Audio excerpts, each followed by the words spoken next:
Share market में trading या investment जो भी हम करें, लेकिन उसको शेयर को परचेज करते हैं हम, उस शेयर को परचेज करने से पहले उसका एनालिसिस करना बहुत ज़रूरी होता है। और अगर हम शॉर्ट टर्म या ट्रेडिंग की बात करें, तो ट्रेडिंग में टेक्निकल एनालिसिस बहुत काम आता है और टेक्निकल एनालिसिस करने के लिए किसी भी स्टॉक का बहुत सारे इंडिकेटर्स और टेक्निक यूज़ होती है। उनमें से एक जो टेक्निक यूज़ होती है, जो बहुत ही पॉपुलर है, वो है मूविंग एवरेज का यूज़। और आज हम इसी मूविंग एवरेज के बारे में बात करेंगे। मूविंग एवरेज किसी भी स्टॉक का ट्रेंड जो है वो पता करने में मदद करता है, यानी कि जो स्टॉक है वो अप ट्रेंड में है या डाउन ट्रेंड में है, ये पता करने के लिए मूविंग एवरेज का यूज़ किया जाता है। और एवरेज का बारे में हमने स्कूल में बहुत पढ़ा है बचपन में। इसको अगर हम स्टॉक मार्केट की भाषा में आसानी से समझने की कोशिश करें, तो मान के चलिए कि कोई एक स्टॉक है XYZ। उस स्टॉक का पिछले 5 दिन का जो क्लोजिंग प्राइस है वो 50, 55, 60, 55 और 55 रुपये रहा है। तो अगर हम इसका एवरेज निकालने की कोशिश करें, तो हम इन पांचों प्राइसेस को जोड़ेंगे, जिसका जोड़ बनता है लगभग 275। और इसको अगर हम 5 से डिवाइड करेंगे तो 55 आएगा, यानी कि इन 5 क्लोजिंग प्राइस का जो एवरेज है वो 55 रुपये आएगा।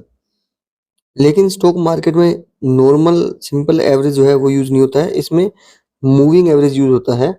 मूविंग एवरेज यानी कि अपने आप को रिकैलकुलेट करता रहता है। और इसको अगर हम इसी एग्जांपल के साथ समझने की कोशिश करें, तो मान के चलिए ये जो एग्जांपल था, इसमें 5 दिन का जो क्लोजिंग प्राइस था किसी भी शेयर का, उसका सिंपल एवरेज निकाला था। लेकिन अगर मान के चलिए 5 दिन के बाद में छठे दिन जो उस स्टॉक का प्राइस जो है वो 65 रुपये हो जाता है क्लोजिंग प्राइस, और हमको सिर्फ 5 दिन का ही एवरेज निकालना है। तो इस केस में क्या होगा कि जो फ्रेश लास्ट का जो प्राइस है 65 रुपये का, वो कैलकुलेशन में ऐड हो जाएगा और ये जो 50 है ये आउट हो जाएगा। क्यों? क्योंकि हमें 5 ही दिन का लेना है, तो ये 5 दिन का जो एवरेज है वो कैलकुलेट होगा और इस 5 दिनों का जो एवरेज बनेगा वो 58 रुपीज बनेगा। यानी कि इसको मूविंग एवरेज बोलते हैं, यानी कि मूविंग एवरेज की जो लेटेस्ट जो भी प्राइस होगा वो इंक्लूड किया जाएगा और जो पुराना होगा वो निकल जाएगा। अब जैसे कि हमें पता है कि किसी भी शेयर का जो प्राइस है वो एकदम से डायरेक्टली ऊपर या नीचे नहीं जाता है, वो हमेशा जिगजैग मूवमेंट में मूव करता है, चाहे वो ऊपर जाए या नीचे जाए। तो इसमें शॉर्ट टर्म में अगर हम बात करें, तो उस शेयर का जो ट्रेंड है कि वो अप ट्रेंड में है डाउन ट्रेंड में है, ये पता करना मुश्किल हो जाता है। इसके लिए मूविंग एवरेज का यूज किया जाता है, जहाँ पे स्टॉक का जो प्राइस है उसका एवरेज लिया जाता है। और वो एवरेज जो है अगर लॉन्ग टर्म में अगर वो एवरेज ऊपर जा रहा है, इसका मतलब क्या है कि स्टॉक अप ट्रेंड में है, और अगर वो एवरेज जो है वो नीचे जा रहा है तो स्टॉक डाउन ट्रेंड में है। टेक्निकल एनालिसिस में अलग अलग ट्रेडर्स अपनी अपनी स्ट्रेटजी के हिसाब से और अपने अपने टाइम फ्रेम के हिसाब से अलग अलग टाइम फ्रेम के लिए मूविंग एवरेज यूज करते हैं।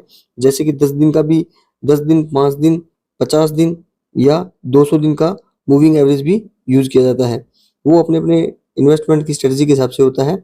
और जब आप इसमें देखोगे स्टॉक मार्केट में, तो इसको डीएमए या एसएमए दोनों बोला जाता है, सिंपल मूविंग एवरेज या डेली मूविंग एवरेज। तो अगर आप देखोगे कहीं अगर आपको दिखता है कि 50 डीएमए, 50 डीएमए या 50 एसएमए मिलता है, तो उसका मतलब ये है कि ये सिंपल मूविंग एवरेज है और ये 50 दिन का है, यानी 50 ट्रेडिंग सेशंस का है। लास्ट के 50 दिन का डाटा इसमें इस्तेमाल किया गया है। और जैसे ही 51वें दिन का डाटा आ जाएगा, तो जो पहला फर्स्ट डे का डाटा था वो निकल जाएगा और 51वां डाटा जो है 51वें दिन का वो इसमें इंक्लूड हो जाएगा। तो ये 50 दिन का डीएमए है। उसी तरह अगर 200 डीएमए या एसएमए लिखा हुआ है, इसका मतलब ये 200 ट्रेडिंग सेशंस का मूविंग एवरेज है। जब हम स्टॉक के चार्ट्स के ऊपर जब मूविंग एवरेज को यूज करते हैं, तो ये सिंपल लाइन के जरिए दिखाया जाता है और उस लाइन को देख के उस लाइन की दिशा अगर ऊपर की जा रही है तो मतलब स्टॉक अप ट्रेंड में है, और अगर नीचे जा रही है तो इसका मतलब डाउन ट्रेंड में है।